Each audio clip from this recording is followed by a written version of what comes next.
This is Justin Case of America Newscape joining our friend and lifestyle luminary Joyce Rockwood. Joyce joins us to share what she eats in a day. Greetings, Joyce. Welcome back to American Newscape. It's going to be the shortest segment ever. No, They because know I don't better. eat much. They know better, Joyce. Okay. Joyce, last time we were here, you shared some of the your detoxification and nutritional protocols that support anti-aging, or as you like to call it, aging in reverse. Since nutrition is the first of your three pillars, please share some insight into what you eat in a day. Okay, set the timer. Okay. um, you know, I'll be really honest with you. I've shared this information with clients individually when I used to work more clinically. It's something that I don't really focus on in social media or in my newsletters and things of that nature for a reason. I've always been very cautious and very conscientious of what I currently do for myself and how that works for me really well, and how that might be perceived by others. And so I've always been somewhat protective of that. However, I've had a lot of people asking lately, and the truth of the matter is that I feel that when people are curious and people are asking questions, that we need to oil your chair. We do. It's not wanting to stay locked. I will try and sit still. I promise. Creak, creak, creak, creak, Yeah. creak. Sorry. This is why people love watching us. Yes. Uh, the outtakes. I really believe that when people are asking questions, that means that they are curious for more knowledge and that they deserve to know. So I'm going to take full responsibility around how I share this information with you today and make sure that it's very clear that what I do for myself is something that I evolved into over a very long period of time. And it is not at all, by any means, any kind of a prerequisite for what you have to do in your life in order to either work with me or to experience better health results or feel like there's any obligation whatsoever to reach this level of cleanliness or simplicity in your own diet.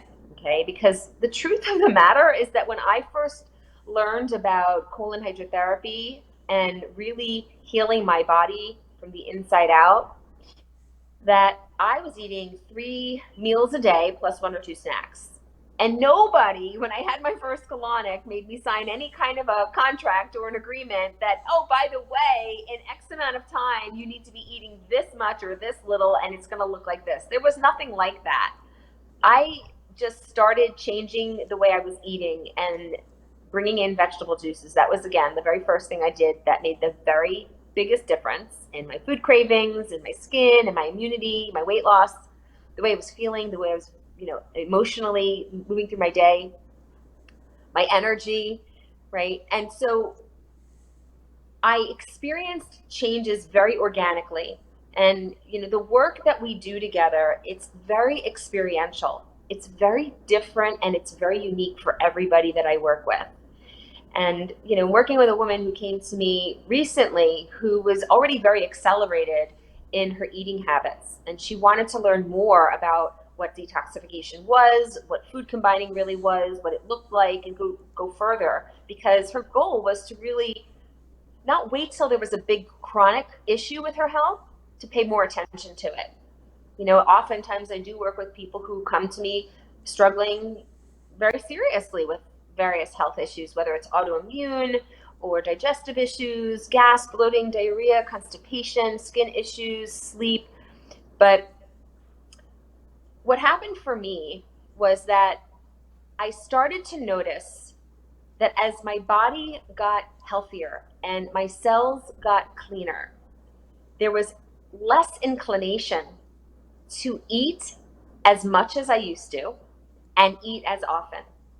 And what I realized is that my energy was coming from the clarity and the alkalinity of my biochemistry. Okay. Wow. So I think a lot of times people are very used to the concept of your food gives you fuel, kind of like you put gas in your car. But what I've come to learn and understand is that the cleaner our cells are, the less we actually need food to feel a sense of energy. And that we function very much so on higher levels of oxygen to our cells and to our tissue. I mean, for some listening, this might be hard to understand, but let me explain it like this. If someone said to you, okay, how long can you go without eating? Versus, how long can you go holding your breath without breathing? We know the answer is that you could go a lot longer in the absence of food than you could in the absence of oxygen. Oxygen is life. It's our sustenance. In the absence of oxygen, we actually can experience brain damage, right? But we can go hours and even days conceptually in the absence of eating food and still be thriving to some degree. So up front, I will say what I eat in a day is actually one meal a day. I eat one meal a day. I've been doing that since I was 26. I'm now, at this point, 51. And I do that, again, because it's what organically was coming up for me. It's not like I knew in my mind I wanted to get to eating one meal a day. I didn't even know what intermittent fasting was when this was going on. So to go back, I started juicing. And then I would wait an hour and I would eat fruit for my breakfast. And I would sail fine until it was time for lunch. I didn't feel hungry in between the two meals. And I would eat my lunch and then I would eat my dinner. And at some point, there was a day when I had my juice in the morning and it was now lunch hour and I realized, oh, I didn't eat my fruit for breakfast. Oh, I wasn't actually hungry. Interesting. So I just ate it for lunch. And I then did that for quite a while. Sometimes it was a salad. And then at some point, there was a day when all of a sudden I realized, oh my God, it's like 3 o'clock. I haven't eaten anything solid. I've only had my juice.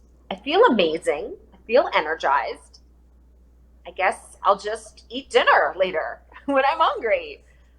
And that's really what happened. And, it was a time period. It was about 3 years, over the course of 3 years that I took to get to that point. And it's because I was doing a lot of very radical detoxification on a cellular level with rebounding on the trampoline, dry brushing, sweating in the sauna, getting massages, getting a lot of regular colonics and juicing, and including all of the food combining principles.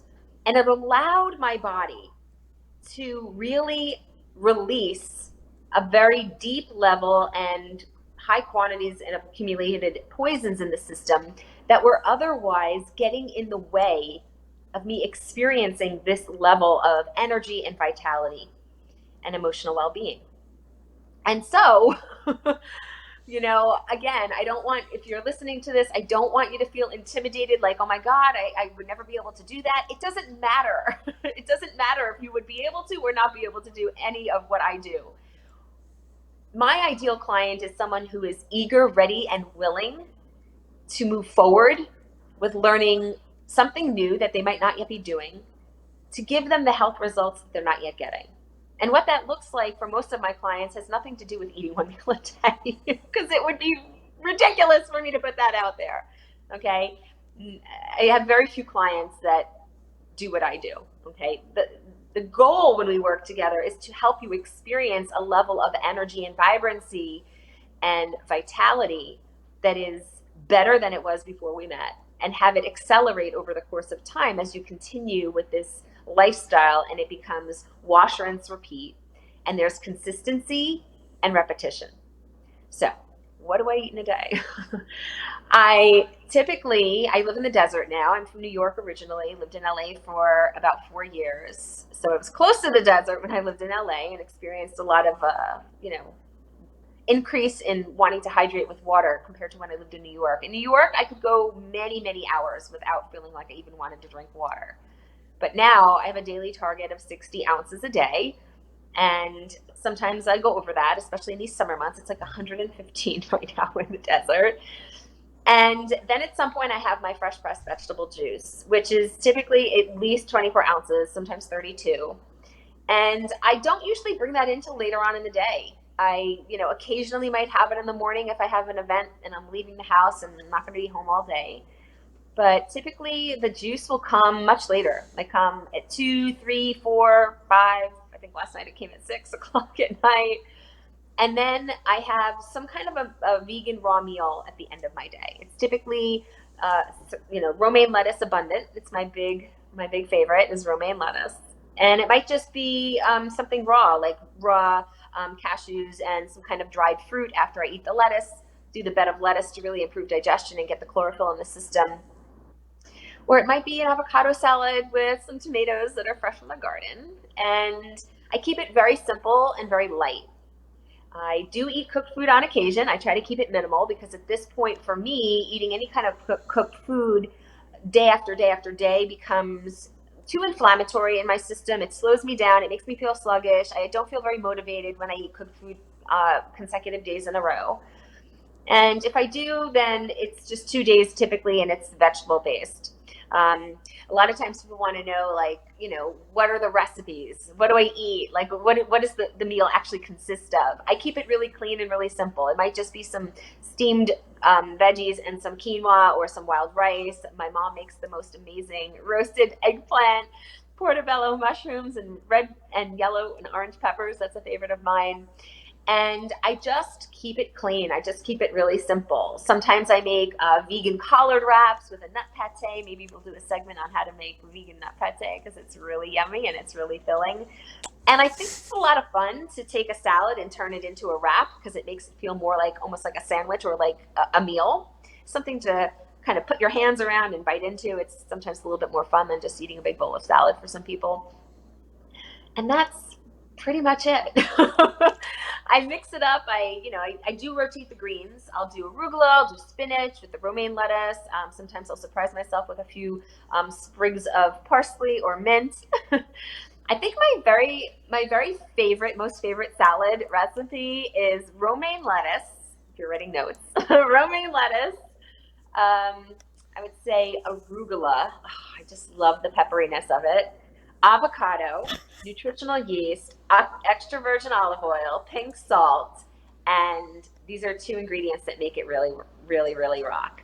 Cumin powder and shredded coconut flakes. And I just mix all of that up, and it's kind of like has an Indonesian flair, and it's really, really delicious. I love that salad. It's like my favorite salad in the whole wide world. So that's what I eat a day. How Pretty cool! simple. Very cool, and it's a testament that your system is adapted to this lifestyle and diet. You're not losing your teeth, your hair's not falling out. You look I, vibrant, you look healthy, you sound intelligent. So it's working for you. yeah, and I'll say a couple other things.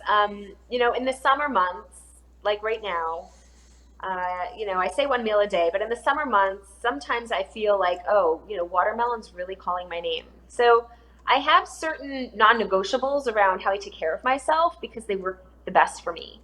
But if I feel like I want to chow down on a really incredibly sweet, delicious watermelon and eat a salad at the end of the day too, that can happen because sometimes, when you're in the desert, those sugars are really energizing and the calories are very helpful.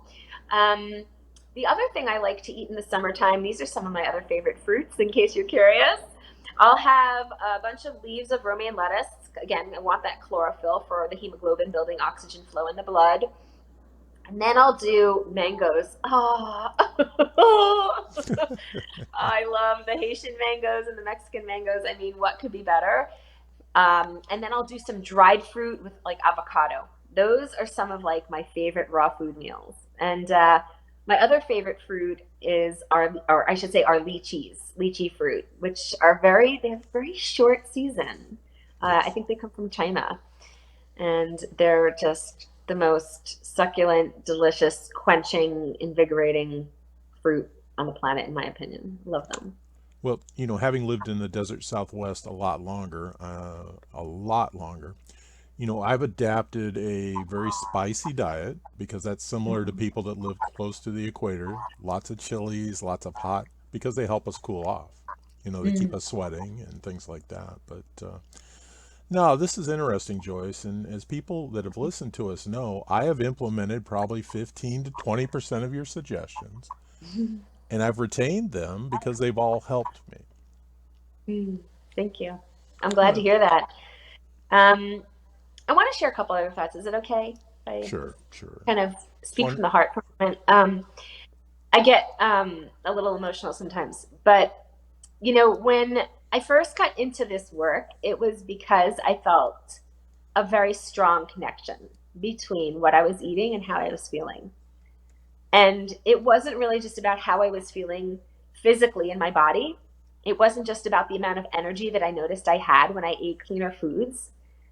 But what I really picked up on, and I'm so grateful that at an early age, this was an awareness I had. I feel like I was 14 or maybe even younger, but 14 specifically, I can really remember. I really felt emotionally very alive, very happy, and very joyous when I ate healthier foods.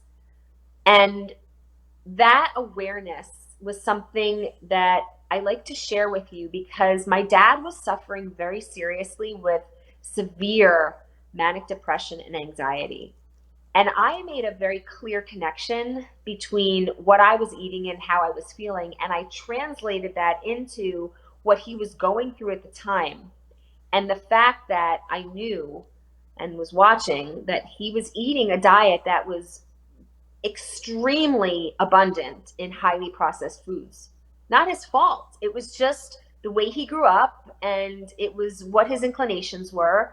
He never really developed a palate for eating a broad spectrum of foods. And when I made that connection, I felt like I'm going to do whatever I can to secure my health for the future and hopefully be an example of what can be possible, not only for him, but for other people. And before I was even thinking about health as an occupation and wellness, health and wellness as an occupation, I never actually really thought about it as an occupation. I was always very connected to the arts because my father is a commercial still life photographer, and I figured, oh, I'm just going to become an artist. I was very passionate about sharing what I was doing already for myself with other people. And I eventually, did change my career from being in advertising to go into what I'm currently doing now. But it wasn't a mapped out plan. I'm just very grateful that I followed my heart and I've been able to really create this passion I have into my profession. And so I'll just say that no matter where you are in, your process or your journey of experiencing or investigating or just being curious about new levels of health. And if you've, tried a number of things and you just feel like they haven't really worked, or they worked for a period of time and then they stopped working, or if you just feel like you don't know where to turn because you actually haven't tried anything yet and you just feel a little overwhelmed by the amount of information out there, I believe that you can heal your body naturally, no matter what the issue, regardless of genetic disposition. And I believe that the most common missing links are some of the things that I work with my clients. The first one is food combining.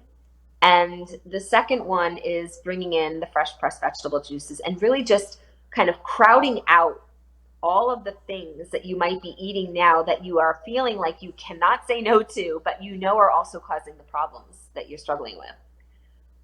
And it always gets me so excited when I work with new clients because I get to see them change sometimes just in a matter of 3 days with their own food cravings. And just having them come into it on their own with just making a couple of very simple and basic, easy tweaks, I know that opportunity is out there for you too.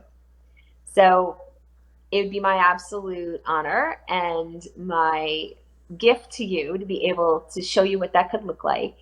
And I always offer a no cost discovery call so that we can have a chat And there's no obligation at the end of the call. But if I truly believe that I can support you in the goals and the vision of health that you have, of course, I will open up an invitation to you to work with me in one of my programs. So I hope that this information has inspired you. I don't want you to feel intimidated. I want you to feel inspired by what's possible because, I was the kid that was eating prime rib, extra crispy fried chicken, devil Mm. dogs, chocolate chip cookies, all the things. And, was still loving the string beans and the salads and things like that. But, I didn't eat like this when I was younger, the way I eat now. The way I eat now is not even close. I never even knew what I'm doing now. I didn't even know what that was when I was younger. They didn't even know what the word vegan was. So no matter where you are, it doesn't matter where you want to go, and you don't even have to necessarily know what that looks like. All you have to know is that you want to feel something different, and you know that you're built for something more. So thank you for listening. Well, and the only thing I would add to this is food accountability is something that Olympic athletes are very cognizant of. Everything they put in their body and how the body reacts, and Mm-hmm. we can take that lesson and use it in our own lifestyle. Just keeping track of what we eat, how we feel, how we sleep, and what our emotions are, and quickly you'll start to see a pattern. If you keep jumping to that cheesecake that has that 10 seconds of deliciousness and, hours and hours of regret, you may learn that it doesn't put you in a good mood. It may depress you a little bit, and you just slowly start to work these things out of your diet.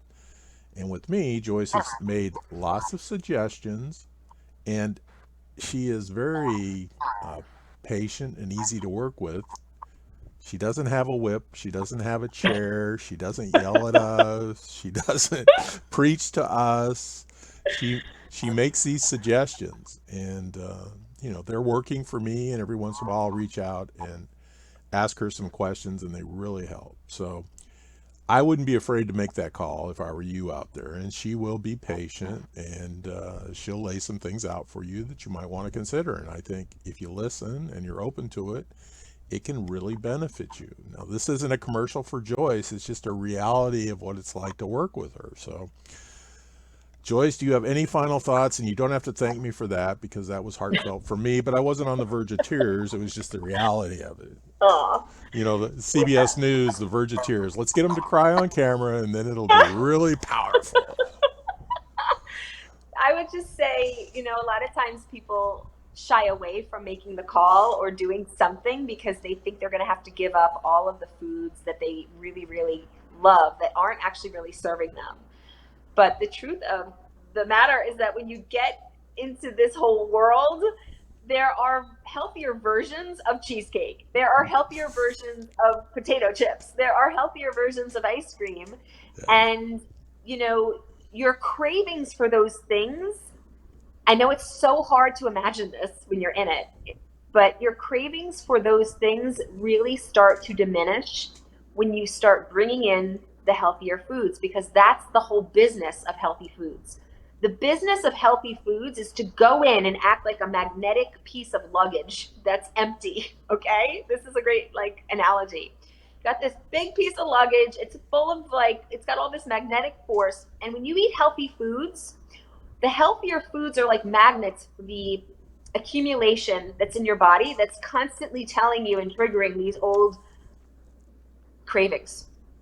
And so what happens is you eat the healthier food, and as these magnets move through the tissue, they start attracting the residue of the old popcorn and cheesecake and cheese noodles, and it carries that out of your body.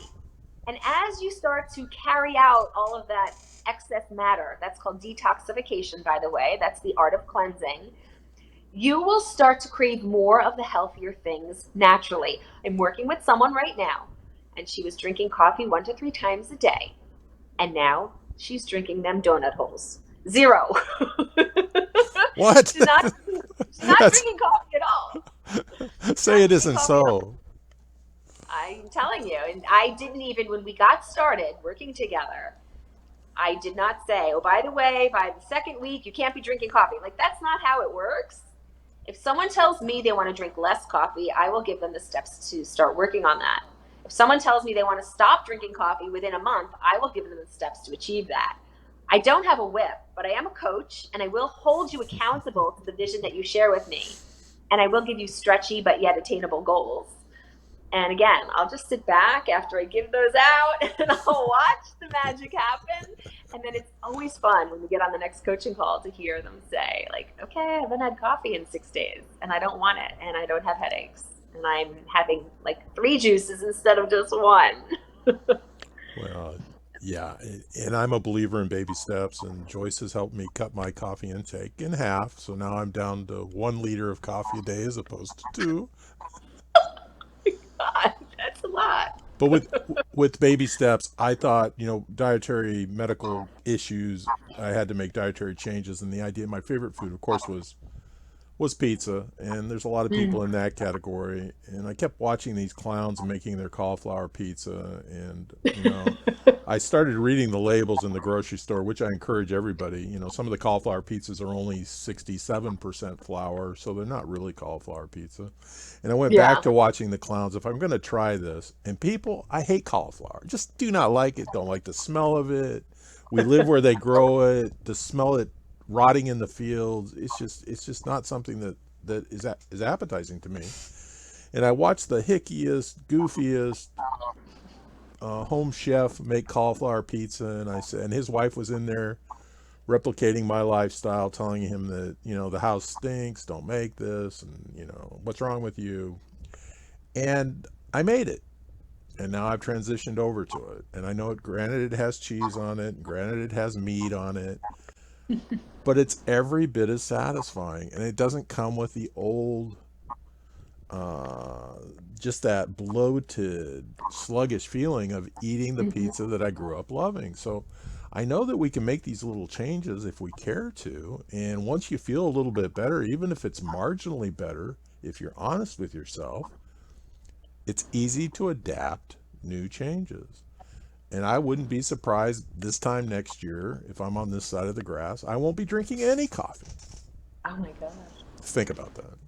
That gets me excited. Yeah, I mean, quite honestly, that's a great example of, you know, a percentage of what you're eating has increased in vitality. You're not getting all the starches and all the processed flours likely, and that's definitely a step up. So great for Well, you. I, Congratulations. Hope the and it, audience is clapping with me. well, it's the processed foods. Read the label. If you're buying Yeah. jarred pasta sauce, my goodness, how much sugar can they put in a jar? They can put a lot of sugar in the jar. So you make your own sauces. My pasta sauce it's 3 ingredients. Very simple to make. Very simple to make. No added sugar. Right. So, it's just Good people. for you. No, no, people need to open up. All right, Joyce, send us away. Give us a final thought, and we'll get out of here.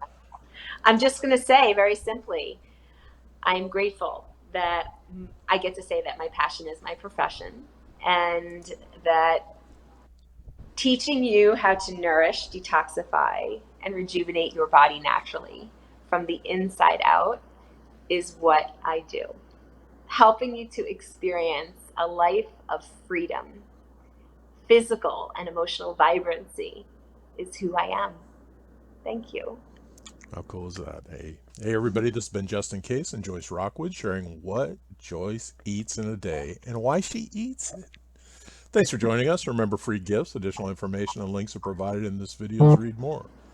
Please be sure to subscribe to this channel to stay connected, and please connect with Joyce in the links below so you can learn a few healthy suggestions of how not to go bananas.